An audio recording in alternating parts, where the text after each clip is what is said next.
Morning, welcome, Ongetorri. I'm happy to be here and happy to see all these people sharing this day, this renal pathology day. First of all, I want to thank also everybody to be here, also the speakers, moderators, to take part in this exciting renal pathology day. I also want to thank our sponsors. I want to thank Alexion, Fundación Renal Niño de Toledo, Menalini, also Philips and Zeiss for helping us to prepare this so much interesting day in renal pathology. I'm Pablo Canata from Fundación Díaz in Madrid, and here also is Carmen Aguilar Casado, Secretary of the Renal Pathology Society from Toronto. Well, I'm not going to take too much time because we're running behind, but I want to welcome everyone, thank you everyone for being here, but also I want to congratulate Pablo for making this effort to have all of us here. Yes, a tremendous effort to put this together. So on behalf of the Renal Pathology Society, I want to congratulate everyone to be here to start, and also to ask, thank all societies that have been involved in the preparation of the course, the Renal Pathology Society, the Spanish Society of Pathology, the ERA, the European Renal Association, and finally the Society of Nephrology, Spanish Society of Nephrology. So, and I'm not going to take more number of time, but I want to call the next moderators just to start the session. Please, Kerstin and Pablo.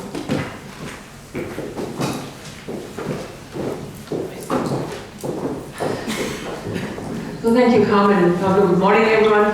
Of course, we also want to thank Pablo very much for taking over this opportunity and also the challenge to put together this great meeting, pre-congress meeting. We are going to have a program tomorrow too in renal pathology, and of course we want to welcome everybody. And since we're already a little bit behind time, we just want to start without further ado, and we want to ask everybody to stick on the allotted time, because we have to have the break. Myself, I have to disappear to the working group chair meeting, so I'm also very much in favor of keeping in time. And without further ado, we will start. Okay, and we call upon Samih, Nasr from Rochester. I think Samih is well known, he's very famous about his great work, and particularly with his recent work on fibrillary glomerulonephritis and novel biomarkers. I think he will give us a great introduction and great review on this very important topic. Thanks for coming, Samih. Thank you. I want to thank the organizing committee for inviting me to speak in this conference. And speak on the mic. Mike. The mic.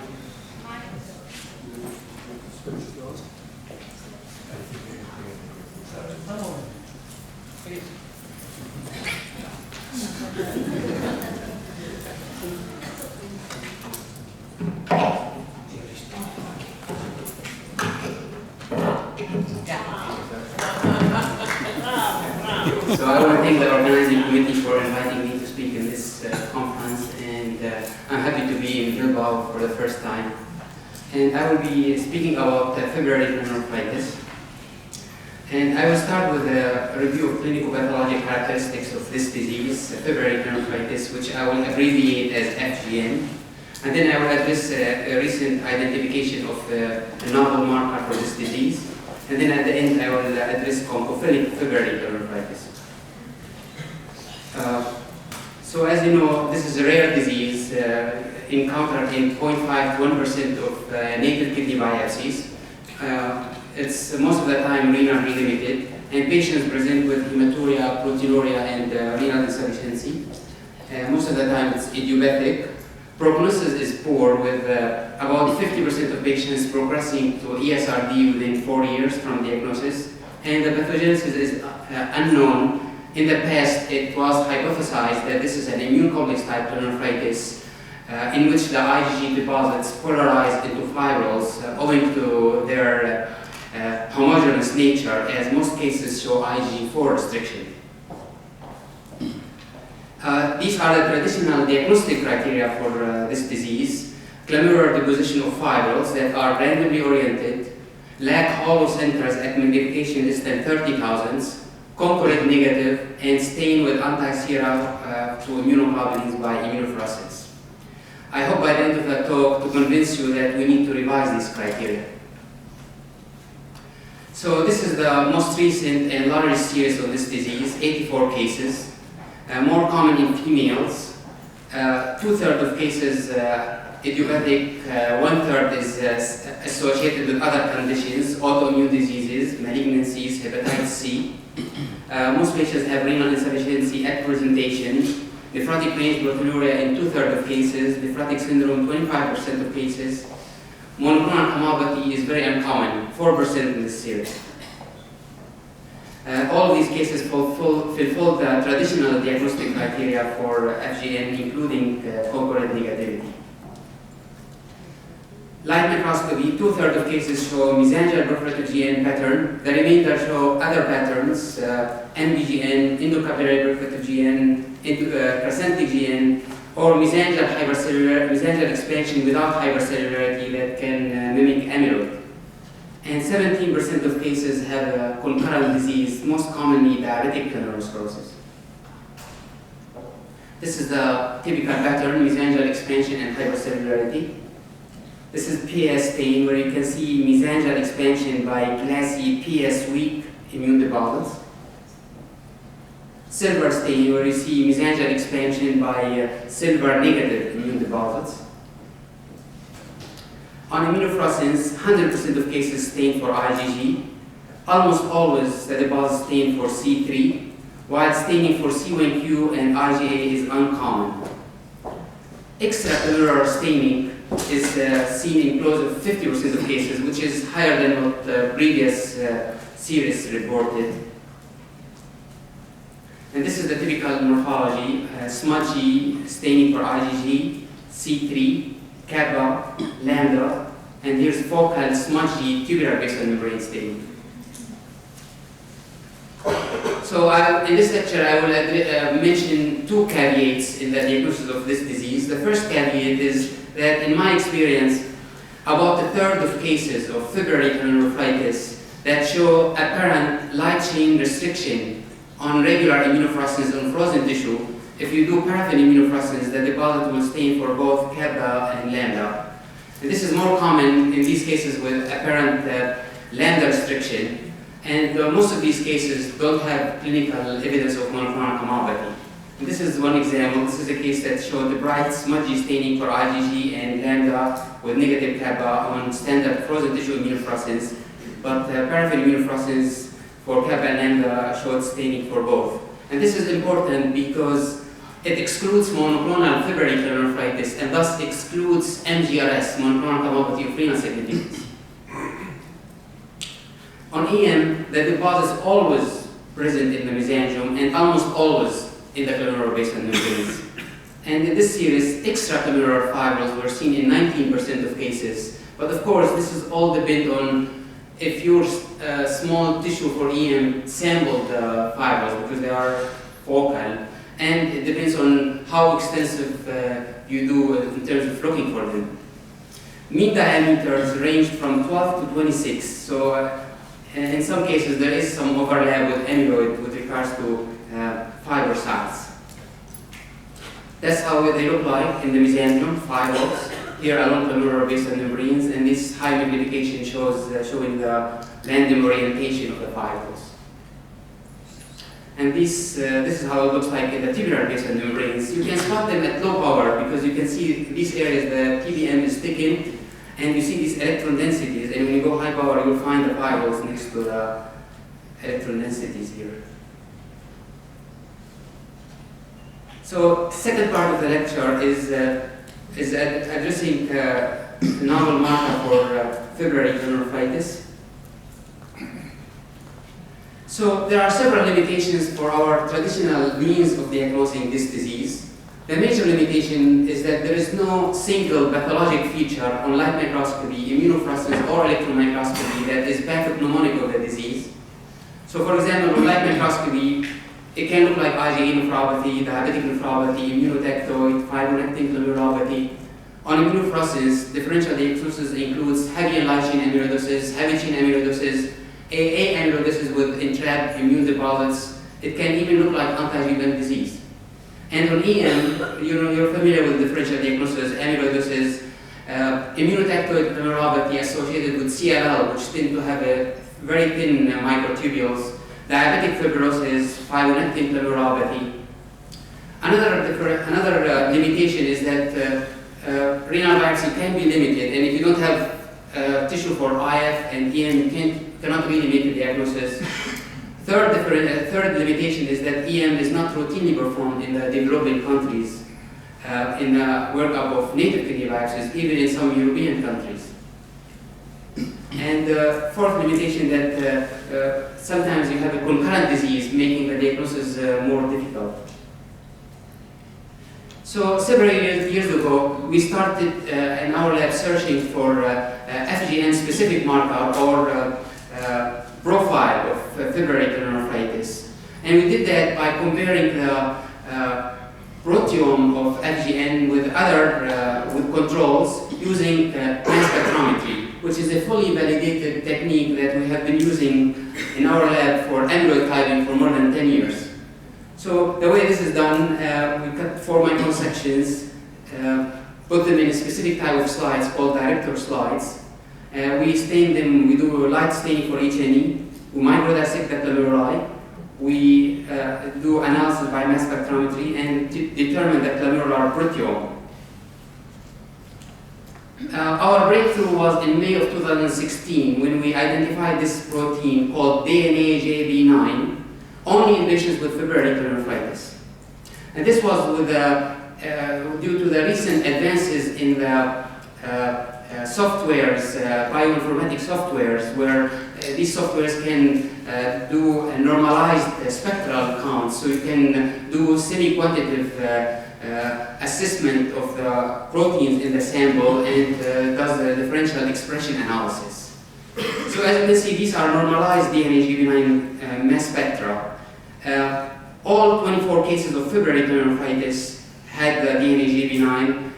None of the 145 cases of amyloid or 72 cases of other glomerular diseases that are listed here, or normal glomeruli. This table shows the 10 most abundant proteins in the glomeruli of patients with Fibrillary glomerulonephritis. And DNA-JB9 was the fourth most abundant protein. As you can see here, there was none in amyloid. And this table shows the proteins that are overabundant in Fibrillary glomerulonephritis versus amyloidosis. And top of the list is the DNA-JB9. FGN glomeruli exhibited 6-fold overexpression of DNA-JB9 compared with the amyloid glomeruli. This here shows a composite protein identification report of representative samples, 4 samples of FGN, 1 healthy, 1 immunotactoid, 1 lupus, 1 IgA, and 2 amyloid. And you can see that high spectra for DNA-JB9 were found only in FGN. In the bottom here is the amino acid sequence of the DNA-JB9. The portions of the protein that were detected in this case 3 of FGN are highlighted in bold letters on a yellow background. The first 23 amino acids are the signal amino acids that are not present in the mature protein. So as you can see, the portions of the protein detected in this patient are distributed throughout the length of the protein. And this tells you that a full-length protein was deposited in the glomeruli, meaning that the DNA-JB9 in the glomeruli is not truncated. We did the Sankar sequencing in the blood in 2 patients, and we did not find mutations in the DNA-JB9 gene. There was one synonymous SNP in one of the patients, but nevertheless, this indicates that the mutant DNA-JB9 was unlikely to be the cause of FGN, and that makes sense because familial Fibrillary glomerulonephritis is exceptional. So we then we wanted to confirm the proteomic findings by another independent technique. So we developed and performed immunohistochemistry for DNA-JB9 on 214 cases, which include 84 cases of FGN, 21 amyloid, 98 cases of other glomerular diseases, and 11 normals. 75% of these cases were different than the cases that we studied by mass spectrometry. So these are additional cases. And what we found that immunohistochemistry for this protein has a 98% sensitivity and over 99% specificity. So basically, the only one case of non-FGN out of 130 or something that was positive was a case of a patient with Hep C who had nodular mesangial sclerosing glomerulopathy, and there were 2 mesangial areas in one glomerulus out of 17 that were positive. And we couldn't confirm by EM or IF that there was diagnostic features of Fibrillary, and very likely this is just a very early case of Fibrillary glomerulonephritis in which the deposits were not sampled by IF or EM. So that's how it looks like. So let's go back here. If it's well-developed case of FGN, which is most of the time that's what we see, all the glomeruli are involved, regardless if they're sclerotic or not, as you can see here in this low power. This is high power. This is a negative in normal and a negative in AL. So that's how typical morphology. It's smudgy staining, extracellular. You can see the nuclei are spared in the mesangium and the glomerulopapillary walls. In 71% of these cases, there was extraglomerular staining, smudgy staining, in tubular basal membranes or the arterioles or both. And this correlates with the smudgy IgG that was seen on immunofluorescence. Here you see it in the tubular basal membranes and here in the arterioles. One of the patients had a splenectomy for ITP, and we could see the smudgy staining in the arterioles, which correlate with the IgG staining on immunofluorescence and fibrils on EM. So this is one of these splenic involvement in Fibrillary glomerulonephritis. So if you correlate the immunohistochemistry results with the immunofluorescence results, and that's important, of these 83 cases, 75, which is 90%, had polyclonal or polytypic IgG staining, meaning the deposits stained for IgG, kappa, and lambda. All of them stained for DNA-JB9, and the incidence of clinical evidence of monoclonal clonopathy in this cohort was only 1%, so very rare. We had 6 cases, or 7%, that had monotypic IgG staining, meaning staining for IgG and kappa or IgG and lambda, and this is confirmed by polonase immunofluorescence. Again, all of them are positive for DNA-JB9, with an incidence of monoclonal clonopathy of 17%, so rare. And then we have 2 cases that stained only for IgG heavy chain, meaning they stained for IgG but negative kappa and negative lambda, both of which were negative for DNA-JB9.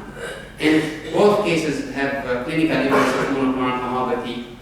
So what this tells you, that this is the only portion of, or the only subset of Fibrillary glomerulonephritis that are DNA-JB9 negative. And you can determine it by immunofluorescence because you will not have staining for kappa or lambda. But this is a very small minority. We then did dual staining for IgG and DNA-JB9 and showed that DNA-JB9 is localized with IgG in the deposits. So this is green IgG, red DNA-JB9. When you merge the images, you get the yellow. We also did immunoelectron microscopy and showed that DNA-JB9 labels the fibrils of Fibrillary GN, but not the fibrils of amyloid or the microtubules of immunotactoid glomeruli. And this is an image of that.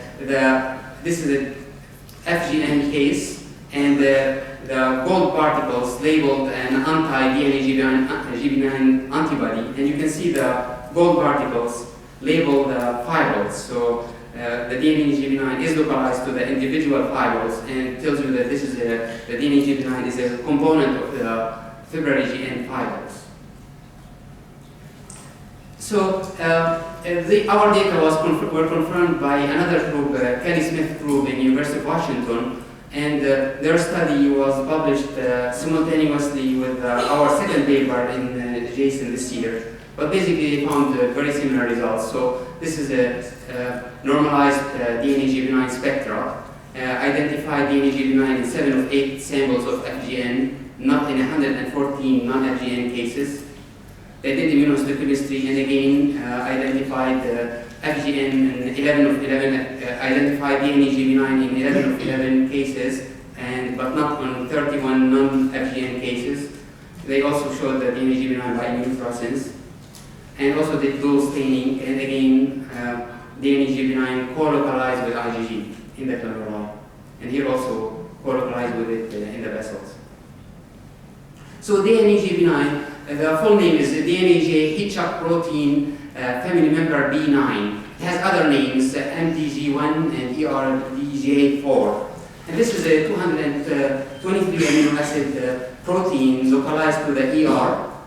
It's a code chaperone for BIP, which is a master stimulator of the unfolded, regulator of the unfolded protein response. It stimulates its AT-base activity. Among its several functions, it's involved in ER-associated protein folding, and also involved in the degradation of unfolded proteins as part of the unfolded protein response. There are several other functions. So, until now, we don't know if there is any pathogenetic link between DNA-GB9 and Fibrillary GN, and we're waiting for future studies that are eagerly needed to address the 4 questions here. Is the DNA-GB9 the putative fibril precursor protein or the autoantigen in FGN? It's certainly high possibility considering the high specificity and sensitivity of this protein for this disease, but this has not proven yet. Can it serve as a non-invasive biomarker for FGN, for example, detecting an autoantibody in the serum like PLE2R in membranous nephropathy, or detecting high level of the DNA-GB9 protein in the blood or urine, so you don't have to do kidney biopsy? Can its pathogenetic role investigated in animal models? So far we don't have any animal models. And the ultimate question is, are therapies targeting this protein or its autoantibody beneficial in treating this disease? Currently we don't have a good therapy for it. See, more questions than answers. So the last portion of my talk, I will address the second pitfall in FGN diagnosis, which is bronchophilic fibrillary glomerulitis. So we recently reported a series of 18 cases of fibrillary glomerulitis that are concurrent positive, and I will refer you to Dr. Bickin editorial on this, which is an excellent editorial. But anyway, so these 18 cases accounted for 4% of cases of our FGN. So this is a small minority. So you might not see it, in your practice. But if you see it, be aware of it. So all of these 18 cases fulfilled the FGN diagnostic criteria, except that they are concurrent positive. Most of them refer to us for mass spectrometry to confirm diagnosis of amyloidosis, or to type it, or to distinguish amyloid from fibrillary glomerulitis. None of these cases had clinical or pathologic evidence of extrarenal amyloidosis at presentation or on follow-up. And bronchophilia ranged from weak to strong. And under polarized light, 78% showed the green, red, and yellow birefringence. The remaining showed the red or yellow or both, but not green. And under the fluorescence light, using the FITSI filter, they appeared dark orange, like what amyloid looked like. So we compared the clinical pathologic characteristics of these 18 cases to 56 cases of concurrent negative fibrillary glomerulitis. And if you look at the p-values here, you see, aside from higher incidence in males and higher incidence of monoclonal gammopathy, there was no differences between these two groups with regard to associated conditions parameters of kidney function, pattern of injury on light microscopy, whether the balls are monoclonal or polyclonal on IF, and the location and size of fibrils on EM looks the same. The higher incidence of monoclonal tomopathy is likely selective bias because the finding of monoclonal tomopathy could have triggered the nephrologist or pathologist to send the sample a referral for mass spectrometry to make sure it's not amyloid. So this is how it looks like. Again, it looks like Fibrillary GM, mesangial expansion. He has silver negative deposits. All the cases except one showed staining for IgG, kappa, and lambda. The one case stained for IgG and lambda with negative kappa. Here you see the fibrils in the mesangium, and here you can see the fibrils along the glomerular basal membranes. And you can see some cases have these nice spicules, which is a feature of immunoglobulin-related amyloidosis also. So we did mass spectrometry in all of these cases, and we compared the proteome of these cases with 24 cases of component negative Fibrillary nephritis, 12 cases of normal, and 145 cases of amyloid. There was no, or I would say the proteome of concophilic FGN and component negative FGN was identical, except higher spectra for ApoE, but still it was much less than what you have in amyloid. So the proteomic amyloid signature of amyloid, which is a combination of ApoA4, ApoE, and SEB, was not present in any of these cases. Instead, all cases of Fibrillary GM, regardless if they are concophilic or component negative, show high spectra for DNA JB9, which was not present in amyloid or healthy individuals. So this is another protein identification for selective samples. 2 cases of AL, 2 cases of component positive Fibrillary GN, 2 cases of component negative Fibrillary GN, and 2 control controls. And again, you see high spectra for DNA JB9 only in the Fibrillary glomerulitis. And we did immunohistochemistry in 5 of them, and they're all positive. Here you can see the DNA JB9 in the vessels, you can see it. And we also did 6 cases stained for thioflavin T, and 5 of them were negative and 1 was positive, so that's something you could do also. So we don't know what's the basis of conchophilia in this subset of Fibrillary glomerulitis. Because of the resemblance of on EM between Fibrillary glomerulitis and amyloid, it could be very well that there is similarities in the secondary structure of Fibrillary GN and amyloid, meaning that probably there is a beta pleated sheet motifs in Fibrillary GN fibrils, but no one has studied this. Or it could be something to do with the ApoE too. ApoE, I showed you that the concophilic ones have higher ApoE than the non-concophilic ones, and we know that the ApoE has beta pleated sheet structure and is capable of causing a parallel orientation of the concordant dye. So this could be the reason. So this is an important differential. It's not just an academic exercise because FGN and amyloids have different prognosis and treated differently. This is most of the time renal limited, except spleen, I would say. Immunoglobulin-related amyloidosis is a systemic disease. Patient survival is very good in Fibrillary GN. If patients die, they die from comorbidities, whereas the 2-year overall survival in amyloid is only 60%. And there is no effective therapy for FGN, whereas there is one for immunoglobulin-related amyloidosis, which is chemotherapy, but the chemotherapy can be toxic. So these are the take-home messages from my lecture. Number 1, DNA JB9 is a highly specific and sensitive marker for FGN. I can tell you with, after now we did the DNA JB9 in more than 150 cases of Fibrillary, I can tell you with confidence, if you have a positive staining, you don't need EM to make the diagnosis. And if you have a negative staining, you can exclude the diagnosis except these very small subset that are staining for heavy chain, which by the way, we confirmed recently, you haven't published it yet, that they are composed of truncated heavy chains. But other than that, vast majority of cases that you will see, you can just do the immunostain and you're done. The other thing is that since fibrils are not specific for Fibrillary glomerulitis, I would propose that we change the name of the disease to DNA-JB9 Fibrillary glomerulitis and call this small subset of ones that are negative as atypical, because these tend to be associated with monoclonal.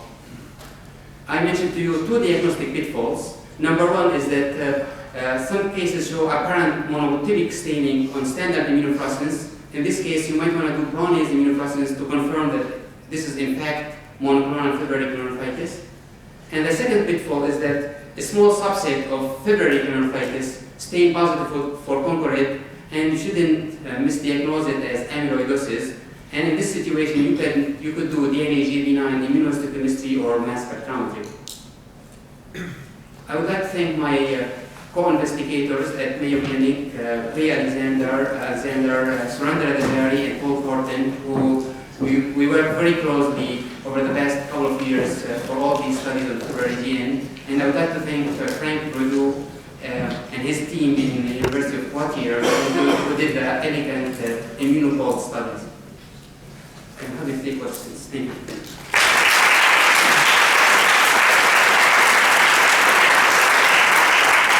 Thank you very much, Samih. Great talk. It's always and.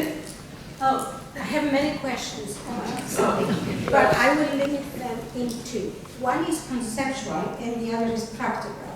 The concept of reclassifying this in DNA-JB9 is problematic because the antibody is not widely used, and also you show the proteomics, but you haven't yet shown where is this protein being produced. Is it in the mesangium, the endothelial cells, the podocytes? They all stain. The stain is clear, but it may make a difference. So that. Yeah. So I'll answer this quickly. So absolutely, and I said we don't know that if it's involved in the pathogenesis, but it's so highly specific and sensitive. And the immunohistochemistry is very easy. Anyone can do it in their lab. You know, the antibody is available. Actually, the new antibody that we use is very clean. So this is very simple. I mean, at Mayo Clinic we have it as tech only. So $60, you can have the stain without. We didn't have any problem with it.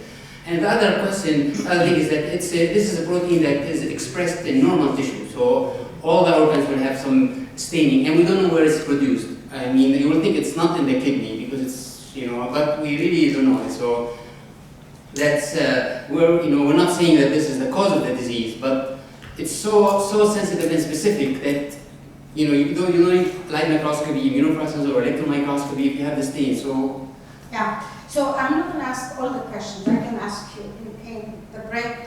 But there is a lot of complement in this glomerulonephritis, and you don't make anything out of it. So it could be an epiphenomenon. So anyway, let's leave it there. My practical question is that in Europe, many laboratories do not use IF. They do immunoperoxidase. Therefore, the problems we encounter in America with monoclonality and whatever may not be present.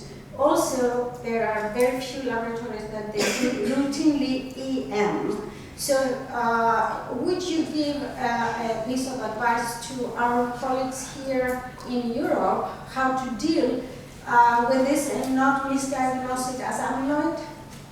yeah, I mean, I would say, if you're like how now you do concurrent for any case that you suspect amyloid. My opinion is just do DNA-JB9. It's like amyloid concurrent, even it's much better than concurrent because you can have concurrent positivity in Fibrillary glomerulitis. That's the easiest way because you don't even need EM to make this diagnosis anymore. Okay, thank you very much. My question is if paraffin immunofluorescence is more sensitive for both chains than traditional one and frozen one, why not change to paraffin immunofluorescence? Yeah, excellent question because it's not as sensitive in many other diseases. So it's not good for C3G, it's not good for idiopathic membranous nephropathy. No one proposed that should replace frozen tissue immunofluorescence. This is absolutely out of the question because there's a lot of diseases. It's more sensitive in dysproteinemia-associated kidney disease, and but it has many limitations. And I mean, I would refer you to review on paraffin immunofluorescence that I just did, and it has all the limitations and so very detailed. If you're interested in it's free. So. The last question. Yes, I would like to comment on these monotypic things that you can see on paraffin proteins digested and not on direct immunofluorescence. I think the major difference is that in Europe we are freezing immediately the tissue, and the tissue is not cheap via this juice preservation free. So I think this is the cause of this non-specific or not sensitive immunofluorescence in the States, because you are using that most of the case. And I think that in most of the lab in Europe, they are directly frozen, so you have not these protruders. Yeah, absolutely. So one of the theories why you have this mask deposit is that it's something to do with the Zeus fixative that transports the tissue before it's frozen. And because most of these studies came from centers, Mayo Clinic and Arcana, where all our specimens put in Zeus fixative before it's snap frozen. But it hasn't been proven yet. But this is a good possibility. So, thank you again. I think we have to move